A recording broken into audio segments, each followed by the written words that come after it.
in the morning. Welcome back to our channel on this beautiful day. We are thrilled to bring you the latest, most explosive updates from Genoa City. Grab a cup of coffee and settle in as we dive deep into the heart-pounding drama unfolding on your favorite daytime soap opera.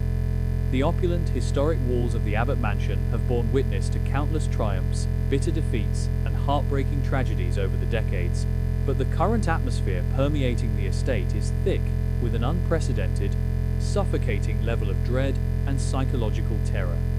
The looming, insidious threat of Martin Laurent has cast a dark, inescapable shadow over the entire family, pushing them to the absolute brink of their emotional and mental endurance.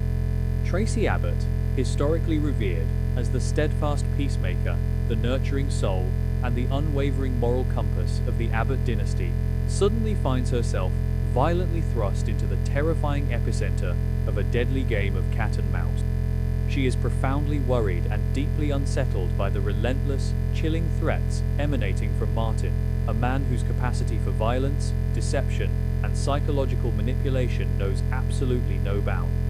The terrifying situation has escalated dramatically in recent days, as Martin has begun sending a series of horrific, taunting blackmail letters directly to Traci, each one serving as a grim, tangible reminder of the lethal peril surrounding her loved ones.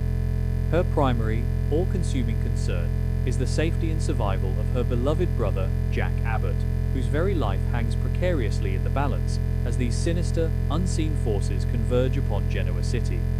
The stakes have truly never been higher for the Abbott family, as they are no longer merely dealing with standard corporate espionage, boardroom brawls, or petty romantic rivalries, but with a cold-blooded, highly trained killer who operates seamlessly from the shadows. Martin Laurent's dark, blood-soaked history, particularly his twisted, masterful impersonation of his own twin brother, the respected Dr. Alan Laurent, has left a massive trail of psychological devastation and broken lives in its wake. Traci knows all too well the terrifying depths of Martin's depravity, and the arrival of the blackmail letters is a stark, horrifying manifestation of his explicit intent to destroy the Abbott family from the inside out. The sheer fear that grips Traci is palpable and exhausting. Every creeping shadow in the sprawling mansion feels like a potential lethal threat, and every unexpected ring of the telephone sends a jolt of pure, unadulterated adrenaline through her veins. She is acutely aware that Martin is playing a sadistic psychological game, weaponizing her deep-seated, unconditional love for Jack as leverage to manipulate her into a desperate corner from which there may be no possible escape. In a desperate, high-stakes bid to gain the upper hand and extract vital, life-saving information, a highly covert and incredibly dangerous operation is set up within the fortified, secure walls of the Abbott living room. Traci meticulously prepares to initiate a direct, encrypted video call with the monster himself, knowing full well the psychological toll it will take on her. However, she is not alone in this terrifying endeavor.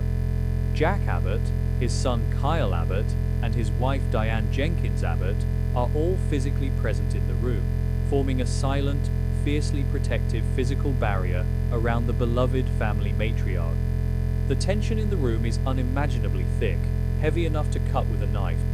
Traci has explicitly and sternly instructed them that they must remain absolutely, flawlessly silent during the entire duration of the call. Martin cannot possibly know that they are listening in the background, or the entire fragile, risky strategy could collapse in an instant, leading to catastrophic consequences. Jack stands with a rigidly clenched jaw, his fierce protective instincts warring violently with the grim necessity of this dangerous gamble. Diane's eyes are wide with frantic, barely contained worry, her usual cool, calculating demeanor entirely replaced by genuine, raw terror for her husband's life. Kyle stands tall and rigid, his muscles coiled and ready to intervene at a moment's notice, his youthful face hardened by the grim, inescapable reality of the lethal threat they currently face. As Traci finally initiates the video connection, the digital ringing echoes through the dead silent room like a chilling death knell, amplifying the anxiety of everyone present. Every single second stretches into an agonizing eternity as they wait for the connection to establish across the digital void. Traci takes a deep, ragged, steadying breath, forcing her trembling features into a mask of stoic, unbreakable composure. She knows she absolutely cannot afford to show Martin the true, debilitating extent of her terror. When the laptop screen finally flickers to life, the chilling, unmistakable visage of Martin Laurent appears before her, staring directly into the camera. His face, so physically identical to the trusted and beloved Alan, yet twisted by an undeniable, malevolent darkness, sends a violent shiver down the collective spine of the Abbott family. The silent observers in the room hold their breath collectively, watching in horrified fascination as Traci bravely confronts the literal embodiment of their current waking nightmare. Martin's immediate reaction to the video call is both predictable and deeply, profoundly unsettling. A twisted, incredibly self-satisfied smile spreads slowly across his face as he gazes at Traci through the digital lens, his eyes gleaming with malicious intent.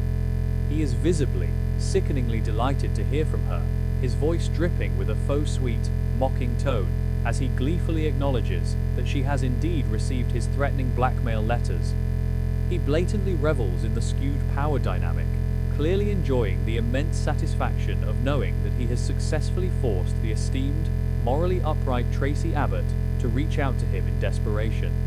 Traci, drawing upon a deep, hidden well of inner strength and resilience she never fully knew she possessed, miraculously maintains her steely, unyielding facade. She flatly refuses to give him the perverse satisfaction of seeing her tremble or break down. With a calm, unwavering, and chillingly steady voice, she expertly cuts through his manipulative, taunting pleasantries and firmly steers the conversation toward the true, urgent purpose of her call, demonstrating a fierce, protective bravery that leaves Jack, Diane, and Kyle watching in silent, profound awe. Without missing a beat, Traci expertly and seamlessly pivots the intense dialogue to the highly sensitive subject of Dr. Lawrence Markham, the rogue, deeply disturbed psychiatrist who has rapidly become a dangerous, unpredictable wildcard in Genoa City's current, volatile landscape of terror. She carefully and strategically frames her inquiry, asking Martin if he can provide any crucial insights, hidden information, or psychological profiling regarding Markham. Traci astutely points out that Martin might possess highly unique, insider knowledge based on his past, extensive interactions with Markham during the time he was flawlessly and deceptively impersonating his brother, Dr. Alan Laurent. It is a brilliant, highly calculated tactical move, specifically designed to appeal to Martin's massive, fragile ego and his intimate, twisted knowledge of the psychological underworld. The silent Abbotts in the room exchange tense, wide-eyed glances, collectively realizing that Traci is actively playing a masterful, albeit incredibly dangerous and high-stakes, game of psychological chess with a certified, remorseless psychopath. Martin's subsequent response to the specific mention of Dr. Markham is both highly revealing and deeply, darkly ironic. He audibly scoffs at the name, his expression instantly twisting into a harsh sneer of pure, unadulterated disdain and professional contempt. With chilling clinical precision, Martin vehemently insists that Dr. Lawrence Markham is absolutely nothing more than a pathetic, narcissistic sociopath who preys on the weak. Coming directly from Martin Laurent, a man who literally embodies those exact same dark traits to a highly lethal degree, the harsh assessment is a staggering, almost comical display of psychological hypocrisy. He goes on to brutally and methodically trash Markham's professional reputation, loudly declaring that the psychiatrist's published books are absolute, utter garbage, and entirely devoid of any real, substantive psychological merit. Traci listens intently, absorbing every single word and inflection, while Jack and Diane silently process this explosive, unexpected character assassination. Martin's utter vocal contempt for Markham strongly suggests a volatile, highly unstable dynamic between the two dangerous men, revealing a potential vulnerability that the Abbotts might be able to strategically exploit. Amidst his arrogant, condescending tirade against Markham's professional credentials, Martin casually and deliberately drops a crucial, potentially life-saving piece of intelligence. He explicitly mentions a secluded, isolated summer house, a hidden property where he strongly suspects Dr. Markham might currently be hiding out while orchestrating his ongoing reign of terror against the Abbott family.